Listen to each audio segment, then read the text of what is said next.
Hi there, and when I say trees for every garden, I mean just that. So whether that's your patio, whether it's a balcony, whether it's a large area of land, this video should really help as I visit a lovely location and bring loads of learnings back to share with you all. I hope you watch this video all the way through. There's lots and lots of information that are really going to help you with your enjoyment of Japanese maples.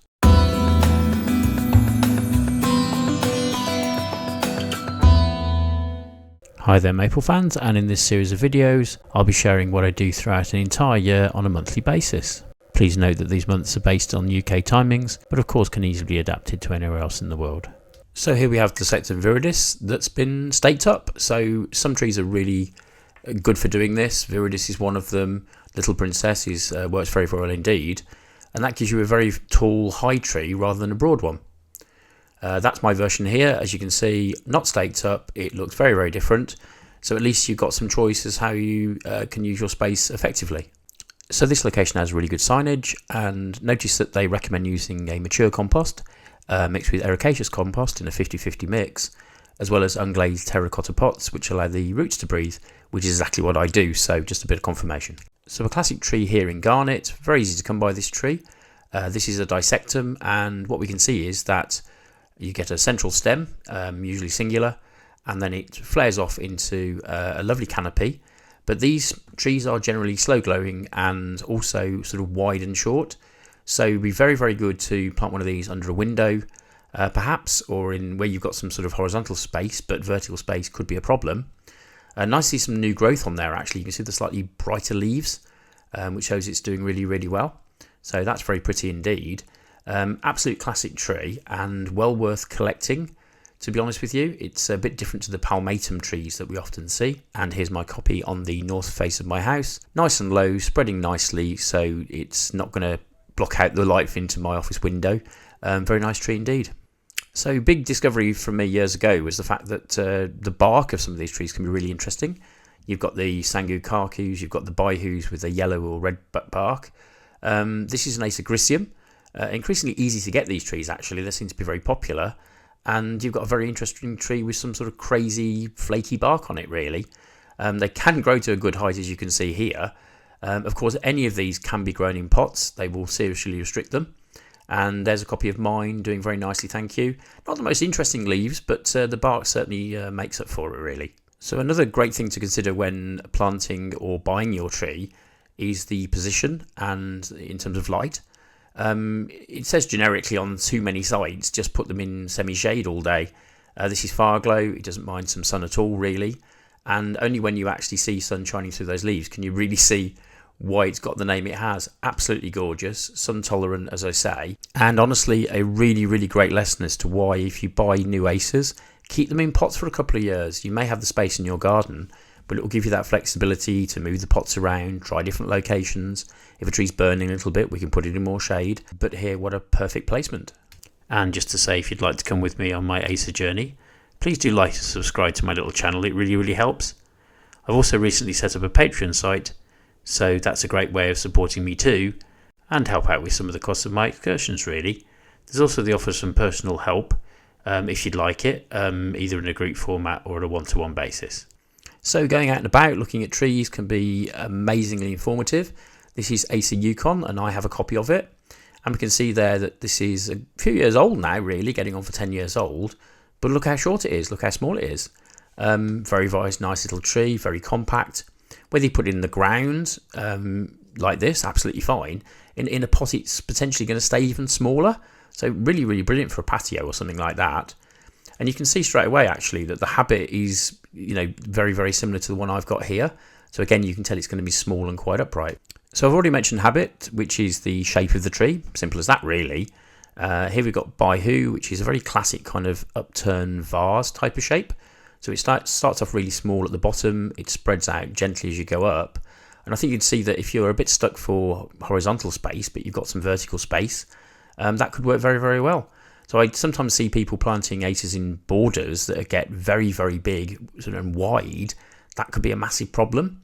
But this, in a smallish border, would sort of be over the top of a fence sort of fairly quickly really. It might be a much, much better decision than kind of buying a tree that's inherently the wrong habit, the wrong shape, that spreads, and you're forever trying to prune it and sort of fight against nature really. So picking the right tree with the right habit, or one that can be shaped easily, is really, really beneficial. So sometimes people say, don't grow acers in pots, put them in the ground, you know, you're crazy not to. This is a few years old now, but this is Siriu. So if you put this in the ground, this is what can happen in a few decades. So just to make you aware. But on the other hand, if you've got a really big garden and you want some shade, Siriu is just an amazing tree. It grows quickly. It's actually a dissectum, which is the only upright dissectum that I'm aware of. And therefore it sort of filters light through it really, really nicely. And because of its growing habit and the fact it's quite sparse underneath, that's going to provide lots and lots of shade for other trees later. So you can build your collection sort of in the years to come in that kind of way, really. So here's my Siriu, really, really nice tree. So a very, very common question is, what do I do? You know, acers don't like wind. I do find that the acers that are stiff-limbed like Shishigashira, that don't blow and flap around so much, stand wind better. Or this variety is obviously quite slow growing because it's been in the ground for a few years. And actually it's sort of like a Shetland pony or something. It's sort of quite low and short. But also look at that hedge behind it. So hard landscaping doesn't work to reduce wind, but soft landscaping that can slow the wind down really, really does. So we've just drifted onto Osakazuki, and the lesson here really is to pick a tree for its looks all year, and I think Osakazuki looks lovely really. But it's not the most interesting of trees in terms of perhaps colour. But on the other hand, it's great to pick trees that are going to sort of come to the fore at different times of the year really. So here's a picture of Osakazuki in the fall, which actually, in contrast to the leaf colour during the year, looks absolutely amazing. It's one of the best, if not the best colour you can get. So by visiting arboretums, parks, even neighbours you can perhaps see that have got Japanese maples in their gardens and stuff in their front gardens, can be quite informative. So this is Acer Summer Gold, and very, very happy in full sun. Just a word of warning though, if you brought a new tree, and maybe it's this cultivar, it's probably been grown in a polytunnel and been very, very pampered and looked after with lots of shade and stuff like that. So probably the season you buy it, I wouldn't actually put it in full sun. I'd give it sort of semi-sun and then let it leaf out into full sun next year, because the tree will adapt far better. But again, it's a bit of planning, it's a bit of thought process, and you can certainly have an attractive tree in a full sun location. So let's be honest, you can put any of these into a pot. It will certainly inhibit the growth, but the growth rate is still there. So those of you who watch my videos will notice that the bigger trees, the blood goods, etc., the Siriu, will outgrow the others, even in pots, so it's all in proportion. So if you see a tree like this out and about, and it's a few years old and it's been in the ground, and it hasn't grown terrifically fast, that's a good indicator that if you've got a very small area, like a patio, for example, or a balcony, the tree will stay really small in a pot. Very, very useful to see acers together, or with other trees, for example, because it actually is a really good guide as to what catches the eye, what enhances that colour. And I think this red amongst all the green around it is extremely effective. A green Acer here would kind of disappear into the background and not be so visible. So this is a lovely cultivar, Acer Black Lace, and is very, very nice indeed. What you will find though is that with experience, you could land up with a load of red-leafed acers or green-leafed acers or whatever. So again, going out and about exploring different cultivars gives you that sort of breadth of choice. So the people here are very experienced that run this place. But like me, like everyone, it just proves that sometimes we get it wrong. So here we have a lovely little tree, which unfortunately should have been many times bigger than this. But look at the ground, it's really dry. It's next to a big tree stump. There's also where the trees round it sort of sucking all the moisture out of the ground. But, you know, it's survived, which is interesting because, you know, it's actually managed to struggle through, but it's not thriving. So I think, you know, we all make mistakes and it's just good to see and learn from it, really. So I'm kind of obsessed with Japanese maples, in case you hadn't realised already. But what we can see here is by going out and about, you can get some interesting ideas about companion plants. So something I'm going to sort of look into more is working out what can go with my acers to really enhance them. And rather than have a sort of garden full of a collection of acers, go for that more sort of Japanese garden type of feel, really. So some of these aren't from Japan. They could be from all over the world, really. But I think pines are sort of a nice equivalence. And also you've got things like this where if you want that consistency, just sort of Google Japonica, because that's all the Japanese varieties really. So that's a lovely tree if you want something different in the garden to sort of complement and enhance your Acers really. So it's good to go out and about, get some novel ideas, I suppose. So I've got some other videos that I can link in the description actually of actual Japanese gardens. And again, it's just about inspiration really. Little ornaments like this can really enhance things. It's on a tree stump, but makes it into a bit of a feature. And that brings us quite neatly onto visual space in the garden. So if you plant some very densely leaved trees, it's going to sort of close things in if you're not careful, and you can't see through the cultivars. Whereas this Kinshi, or I've got Kota no Ito, which I'll show you in a second, very, very similar to be honest with you. They're very open.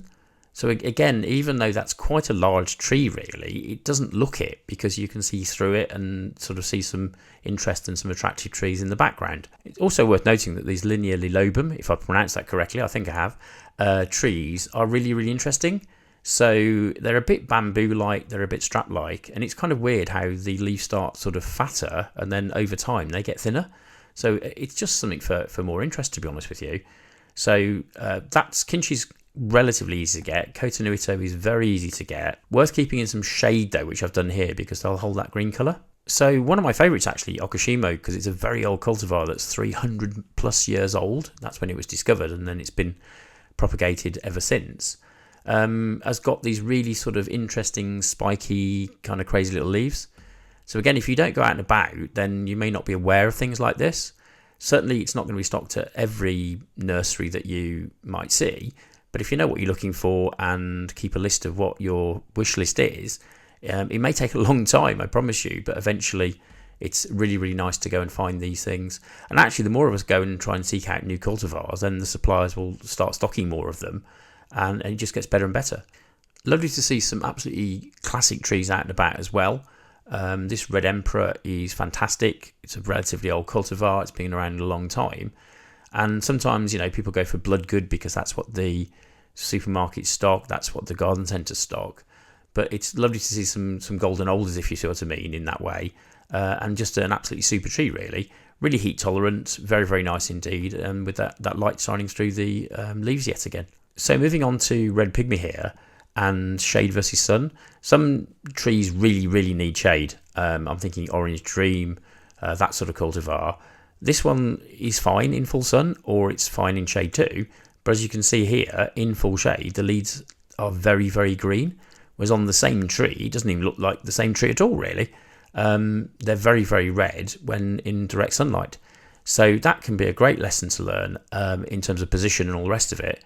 And once again, I've said it before, but if you're going to put them in the ground, no, keep them in pots for a couple of years, get to know your tree, and then put in the ground afterwards. It's kind of a great shame that all of these 2,000 plus cultivars are all called Japanese maples. They're all different and should be considered as such in my view. And here's my copy of Red Pygmy. I call them copies because they're all genetically the same. So rather than sort of seedlings, etc., you kind of know, roughly speaking, what you're going to get. So great to go out and see something different. This is crazy. I think I had this in a video before, but it's worth coming back to. I mean, it's a Ryusen, which I have, that's been put onto a huge rootstock and then grown and draped over a trellis. So it makes kind of a roof, really. So just putting my hand on it here now, that's how thick the rootstock is, which is completely bonkers. And now it's been grafted on the top, and just absolutely amazing, really. It's sort of like wisteria or something like that. Quite incredible. But it's great to get out and get ideas and see something new, I suppose, really. And these weeping maples, I mean, do get one because they're honestly absolutely fantastic. So there's my copy of Ryusen there. Very nice. That's a sort of typical way they'd be displayed, really. Quite a high grafted rootstock, similar idea. And again, it just sort of compares well with what we've just seen. So we've kind of already mentioned this, but I thought it was such a lovely tree I'd include it anyway. This is a blood good and it grows reasonably quickly. Again, in time, its final size is pretty enormous. So just worth sharing, I suppose, really. And if you tried to sort of put one of those in the ground and keep pruning it back all the time, you'd have a really, really difficult battle on your hands. And let's be honest, the tree would really suffer from all that pruning, no doubt, really. So better to buy a much smaller tree. There are ones available. So I'm more than happy with my 2 blood goods because I want them to gain some height and sort of act as a bit of a screen eventually really over that fence. On the other hand, you've got things like Rhode Island Red, which is almost like a mini version, a dwarf version of it, which is a super little tree and it's just inherently far, far slower growing, which is great. So it's really good to see how one maple can contrast and enhance with another one. So a yellow maple will just brighten particularly a darker area up really, really well. What we can see here though is we've got the green Siriu in the foreground and the bloodgood we've described in the background, and they both just work really, really well together. So having some different trees and sort of mix and matching is really, really important. Particularly if they're in pots, you can rearrange them, you can do them as you wish really. So different textures, different shapes, different colours of course, all work well together. So we had a location earlier that didn't really suit the Japanese maple, but here we've got Orange Dream in a really, really good location.